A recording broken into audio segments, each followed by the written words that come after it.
Market లో invest చేసి మీ డబ్బులు డబుల్ చేసుకోవాలనుకుంటున్నారా? విజయవాడలో జరిగే సుందరరామిరెడ్డి గారి లైవ్ సెమినార్ కి అటెండ్ అవ్వండి. నమస్తే, welcome back to Suman TV. నేను మీ సంజయ్. ఈరోజు మనతో పాటు ఉన్నారు సైకాలజిస్ట్ విజయ్ జగ్గోచి గారు. సార్తో మాట్లాడి అక్రమ సంబంధాల గురించి కొన్ని విషయాలు తెలుసుకుందాం. నమస్తే సార్. థ్యాంక్ యూ సంజయ్ గారు. అండ్ సార్, బయట చూసుకుంటే సార్, ఈ అక్రమ సంబంధాలు అనేవి పెరిగిపోతున్నాయి సార్ విపరీతంగా. ఎంత దారుణంగా ఉన్నాయంటే, ప్రేమించిన భార్యాభర్తలు కూడా అంటే ఏ విధంగా ప్రేమించి పెళ్లి చేసుకున్న వాళ్ళు కూడా బయట అక్రమ సంబంధాలకి అలవాటు పడుతున్నారు.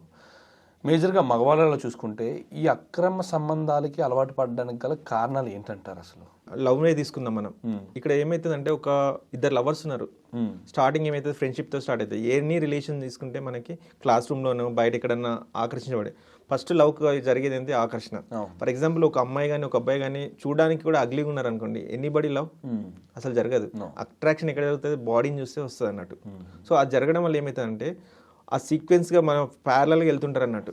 ఎక్కడైతే వెళ్ళినప్పుడు వాళ్ళకి కావాల్సింది దొరికింది అనుకోండి, ఐదర్ దొరికితేనే వదిలేస్తారు, దొరకకుండానన్నా వదిలేస్తారు. టూ థింగ్స్ ఉంటాయి ఇక్కడ. దొరికేది ఏంటి, వాళ్ళకి కావాల్సిన ఫిజికల్ థింగ్స్, ఆ కోరికలు నెరవేరితే వాళ్ళు వదిలేస్తారు. సెకండ్ ఏంటంటే, దొరకంది ఏంటంటే మనీ కానీ, వాళ్ళకి కావాల్సిన అంటే ఫర్ ఎగ్జాంపుల్ ఎక్కడికైనా తీసుకెళ్ళి ఏదైనా ఇప్పిస్తారు, గిఫ్ట్స్ కానీ, ఇంకా సో మెనీ థింగ్స్. అవి దొరికినప్పుడు ఏంటంటే సెకండ్ ఆప్షన్కి వెళ్తారు అన్నట్టు. సెకండ్ ఆప్షన్ ఇక్కడ ఏమనుకున్నా అంటే, ఇప్పుడు ఫర్ ఎగ్జాంపుల్ రీసెంట్లీ ఒక కోయంబత్తూర్లో ఒక అమ్మాయి ఎట్ ఏ టైం ఒకటే కాలేజీలో ముగ్గురిని ప్రేమించింది. ఎట్ ఏ టైమ్ ఒకటే క్లాస్ రూమ్ లో ఒకటే అమ్మాయిని. అది ప్రేమ ఎట్లా అవుతుంది సార్? నాకు అదే అంటున్నా నేను. ఇక్కడ ఏమైందంటే, ఒక అబ్బాయి దగ్గర స్టడీ ఉంది. చూడండి, ఆ అమ్మాయి ఎంత లాజికల్ సెన్స్ తో ఆలోచిందంటే, ఒక అబ్బాయి దగ్గర ఆస్తుంది, ఓకే, ఇంకో దగ్గర ఎంటర్టైన్మెంట్ ఉంది. స్టడీ కావాలి అమ్మాయికి, మనీ కావాలి, ఎంటర్టైన్మెంట్ కావాలి. అంటే ఇప్పుడు ఫ్యూచర్లో వీళ్ళు ముగ్గురు ఎవరు బాగా సెటిల్ అయితే వాళ్ళని చేసుకోవాలి. కాకపోతే మీ ఇక్కడ డ్రాస్టిక్ ఏమైందంటే, ముగ్గురు కలిసి అమ్మాయిని చంపేశారు. ముగ్గురు కలిసి ఆ ముగ్గురు ఫ్రెండ్స్. అంటే చూడండి ఎలా జరుగుతుందంటే, ఆ అమ్మాయికి ఒక ఆలోచన కూడా కాలేదు. ఎందుకంటే ఆ ముగ్గురిని వాడుకుంటున్న, ఇండైరెక్ట్లీ చెప్పాలంటే, మనం ఒక లో స్థాయికి దిగి చెప్పాలంటే వాడుకోవడమే. అవును సార్, అవునా కదా? డైరెక్ట్ గా చెప్పాలంటే ఇండైరెక్ట్ అంతే కదా. ఆ చెప్పకూడదు కానీ చెప్పాల్సి వస్తే మాత్రం వాడుకోవడమే. అక్కడ ఎక్కడ ప్రేమ ఉంది? అసలు లేదు, ప్రేమ లేదు సార్. ఇప్పుడు ముగ్గురిని ఎట్ ఏ టైం అంటే ఒకరి తర్వాత వదిలేసినట్ట, మేబీ అతన్ని క్యారెక్టర్ నచ్చను, తన ప్రవర్తనను, ఇంకేదైనా తను అంటే తనతో మాట్లాడే విధానం కావచ్చు, తన లోపల ఎలాంటి డెవలప్మెంట్ లేదు, ఫ్యూచర్ గురించి అన్నా కావచ్చు. మేబీ సమ్ టైమ్స్ జరుగుతుంది. ఇప్పుడు ఒక అబ్బాయి ప్రేమించినప్పుడు తన కెరీర్ గురించి ఏమొచ్చు అంటే, ఇంట్లో పేరెంట్స్ ఏమంటారు అని కూడా వదిలేయచ్చు. That is a valid thing. కానీ సార్, కానీ మీరు అన్నట్టు కరెక్ట్గా ఇలా ప్రాక్టికల్గా ఆలోచన చేసిన విషయాల్లో మాత్రం ఇలాంటివి జరుగుతుంటాయి. కానీ ఒక ప్రేమించి పెళ్లి చేసుకునో, లేకపోతే సంథింగ్ నార్మల్గా పెళ్లి చేసుకునో, వాళ్ళు ఒక బాండింగ్లో ఉన్నారు, ఆల్రెడీ ఫిజికల్లీ వీళ్ళతో కనెక్ట్ అయ్యి ఉన్నప్పుడు వీళ్ళతో ఒక ఎమోషనల్ బాండింగ్ అనేది ఉంటుంది ఫ్యామిలీలో.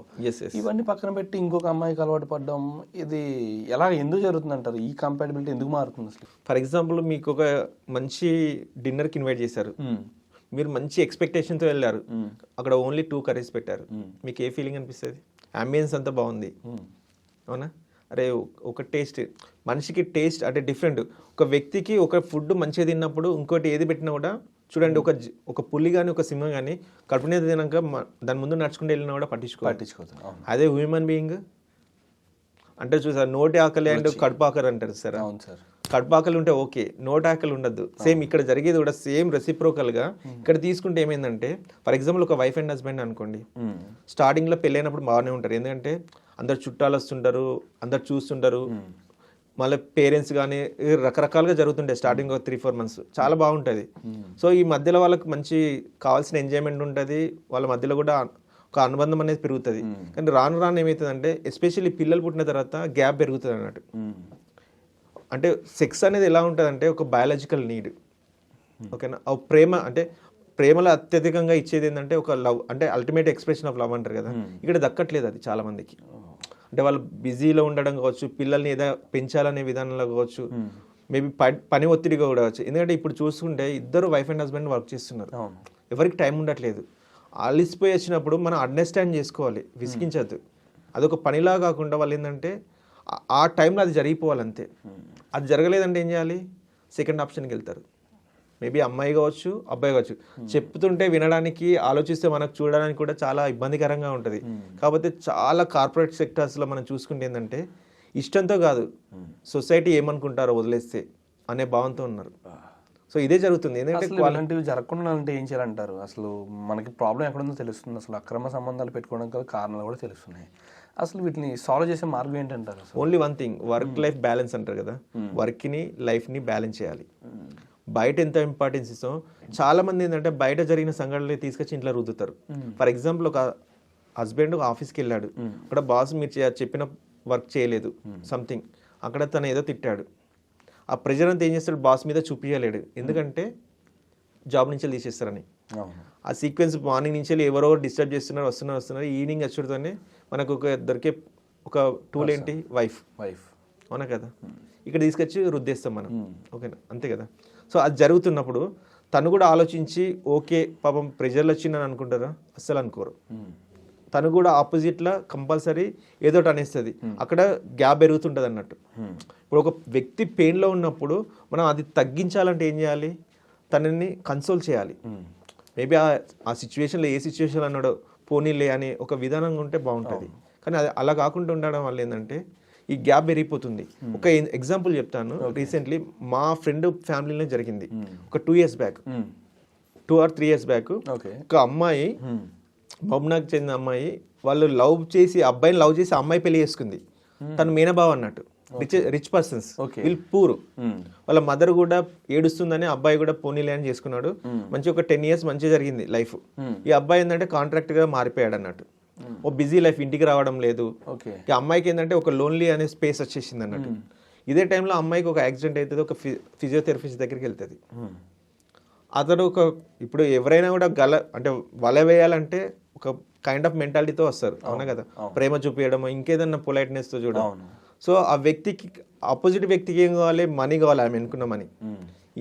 ఈమెకి ఏం కావాలి, తనకు హ్యాపీనెస్ ఇచ్చే వ్యక్తి కావాలి. సో ఇక్కడ రిలేషన్ పెరిగింది. సో అది ట్రావెల్ చేశారు.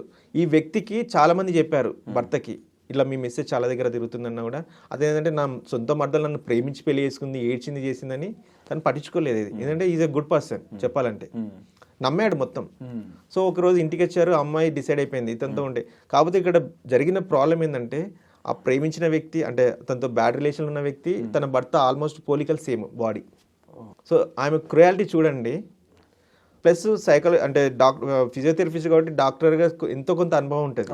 ఆమె ఏం చేసింది, డబ్బు ఉంది, అన్నీ ఉంది, అతన్ని చంపేసి నీ ఫేస్కు సర్జరీ చేపిస్తావు. ఎవడు సినిమాలు ఉంటుంది చూసారా, అల్లు అర్జున్ అండ్ రామ్ చరణ్. అవును సార్. అలా చేయాలని భర్త చుడుతోనే ఆల్రెడీ డాక్టర్స్ దగ్గర మత్తు పదార్థం అంటే ఇంజెక్షన్స్ ఉంటాయి, తను పడుకున్నప్పుడు మత్తు ఇచ్చారు, ఫేస్ మీద ఏదో కొట్టేసి చంపేశారు. ఈ ప్రేమించిన వ్యక్తి చూడండి, ఇది దారుణం. ఆ ప్రేమించిన వ్యక్తి మీద కిరోసిన్ పోసి అంటుపెట్టిందట ఫేస్. అంటే ఎంత వాళ్ళు క్రుయాలిటీ వచ్చారని చూడండి. ఒక ప్రేమించిన వ్యక్తిని, 2 పిల్లలు ఉన్నారు, ఇదంతా ఆలోచించలేదు సార్. ఇంత మనుషులు నిజంగా ఎంత క్రూరంగా ఉంటారంటే, ఈ విధంగా అంటే అక్రమ సంబంధం అనేది ఒక సెక్స్ కోసం ఎంత దూరం వరకు వెళ్తారా? అంటే ఇక్కడ ఏంటంటే గ్యాప్ పెరిగిపోతుంది. అంటే ఇవ్వాల్సిన వ్యక్తి ప్రేమను ఇవ్వట్లేకపోతే వాళ్ళు ఏదో వెతుకుంటున్నారు. ఓకేనా, ఆ సందర్భంలోనే జరిగింది. ఆ హాస్పిటల్కి వచ్చారు, ఎవరు గుర్తుపట్టలేదు. 2-3 days జరిపోయింది. తను బ్రాహ్మిన్, ఎవరైతే అబ్బాయి అంటే తను ఆకర్షించబడినారు, చనిపోయిన ఆయన రెడ్డిస్. ఓకే, ఇతను అది అన్నట్టు.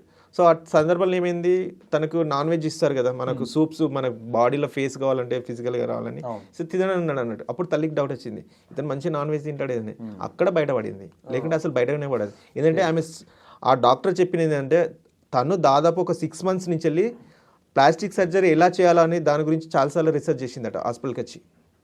అంటే 6 months నుంచి వెళ్ళి ఆమె మెదడులో జరుగుతుంది ఎప్పుడో వేసేయాలని. మీరు ఇంత ముందుకు మనకు ఈ రీసెంట్లీ జరిగిన సంఘటనలన్నీ మనకి ఇవన్నీ చూసుకుంటే ప్రీ ప్లాన్డ్, అంత ఈజీగా ఏది జరగదు మనకి. కానీ సార్ నిజంగా ఒక మనుషుల మధ్య ఒక పెళ్లి ఇలాంటి బంధం ఏర్పడుతుందంటే వాళ్ళ మధ్య ప్రేమాభిమానాలు, ఒక ఎమోషనల్ బాండింగ్, వీటి గురించి అనుకుంటాం. కానీ మరి సెక్స్ కోసం ఎంత దిగజారుతారా నిజంగా? వాతావరణం అలానే ఉంది. ఎందుకంటే మనకి ఇప్పుడు చూసుకుంటే మనకి ఏంటంటే, మనం పెరుగుతున్న వాతావరణం కానీ, తిరుగుతున్న ప్రజలు కానీ, మన ఏ కంపెనీలో ఉంటే ఆ వ్యక్తికి ఆలోచనలు వస్తాయి. మంచి వ్యక్తులతో తిరిగితే మంచిగా మారుతాడు ఏ చెడు వ్యక్తి అయినా. ఒక చెడు వ్యక్తిని 10 మంది చెడ్డ వాళ్ళలో పడేయండి, ఏదో ఒక సందర్భంలో తప్పు చేస్తాడు తను. సో ఇలాంటివి జరుగుతాయి. అంటే సీక్వెన్స్ అన్న యాక్షన్స్ అన్నట్టు ఇవన్నీ చూసి ఇలాంటి సంఘటనలు మళ్ళీ మళ్ళీ జరగకుండా ఉండాలంటే, ఇలాంటి అక్రమ సంబంధాల బారిన పడి భార్యల్ని, భర్తల్ని చంపుకోకుండా వాళ్ళ లైఫ్ హ్యాపీగా గడపాలంటే మీరు ముఖ్యంగా ఏం చెప్తారు వాళ్ళకి? ఒక టిప్ అంతే. ఇప్పుడు భార్య కానీ భర్త కానీ ఒక డైలీలో ఒక హాఫ్ అన్ అవర్ స్పెండ్ చేయండి. మీరు నిద్ర ఫర్ ఎగ్జాంపుల్ 8 hours పోతారు అనుకోండి, అందులో ఒక హాఫ్ అన్ అవర్ కట్ చేయండి. ఇద్దరు కూర్చుని మాట్లాడండి. పిల్లలు పడుకున్నప్పుడు కానీ పిల్లలు లేనప్పుడు కానీ అసలు ఎలా ఉన్నావు, ఏం చేస్తున్నావు అని ఇలాంటి రిలేషన్షిప్లో వెళ్ళారనుకోండి, ఐదర్ వైఫ్ కానీ హస్బెండ్ కానీ ఎలా అంటే అరే నా గురించి ఒక వ్యక్తి ఉన్నాడు ఆలోచించే వ్యక్తి. ఎంతమంది మాట్లాడుతున్నారు ఈ రోజులలో వచ్చి? No one. వాళ్ళకున్న ప్రెషర్ వాళ్ళు ఏమంటారు అంటే మాట్లాడట్లేదు అంటే మీకోసమే కష్టపడేది అంటారు. ఆ కష్టపడేది ఎవరి కోసం? ఫ్యామిలీ కోసమే కదా. ఆ కష్టపడే టైంలో జస్ట్ ఒక హాఫ్ అన్ అవర్ ఫ్యామిలీకి ఇస్తే ఐదర్ వైఫ్ కానీ హస్బెండ్ కానీ ఎంత బాగుంటుంది వాళ్ళ రిలేషన్ అనేది. మనం చూస్తుంటాం కొందరు కపుల్స్ అద్భుతంగా ఉంటారు. అవునా కదా. మనం కొన్ని జీవిత రాజశేఖర్ ఇలాంటి వాళ్ళని చూడండి, ఎన్ని ప్రాబ్లమ్స్ వచ్చినాయి, వాళ్ళ ఎకనామికల్గా కూడా చాలా ఇబ్బందులు పడ్డారు, కానీ ఇంత హ్యాపీగా ఉంటారు వాళ్ళు. ఆ రిలేషన్ ఉండాలి ప్రతి ఒక్కరికి, అంటే టైం ఇవ్వాలి మెయిన్గా ఫ్యామిలీకి. అసలు అక్రమ సంబంధాలు ఎందుకు పెట్టుకోవాల్సి వస్తుందన్న కోణంలో ఆలోచిస్తుంటే ఇక్కడ అసలు అక్రమ సంబంధం అని పెట్టుకున్న తర్వాత కూడా ఎంత ఘోరంగా మారుతుంది లైఫ్ అనేది చాలా విచిత్రంగా అనిపిస్తుంది నాకు చూస్తుంటే. ఒక ఫిజికల్ రిలేషన్ గురించి ప్రాణాలు తీసేంత వరకు వెళ్తున్నారు ఇక్కడ మనుషులు చూసుకుంటే. అండ్ ఇదంతా చిన్న నిప్పురావుతో స్టార్ట్ అవుతుంది అంటారు సార్. ప్రతిదానికి ఒక గ్యాప్, అంటే చిన్న గ్యాప్ అన్నట్టు. ఎగ్జాక్ట్లీ వీళ్ళ మధ్య వచ్చిన ఒక చిన్న గ్యాప్ ఎంతటి దారుణాలకు చంపేసే వరకు వెళ్తుంది అది. Exactly sir. Thank you sir. Thank you very much sir. Thank you so much.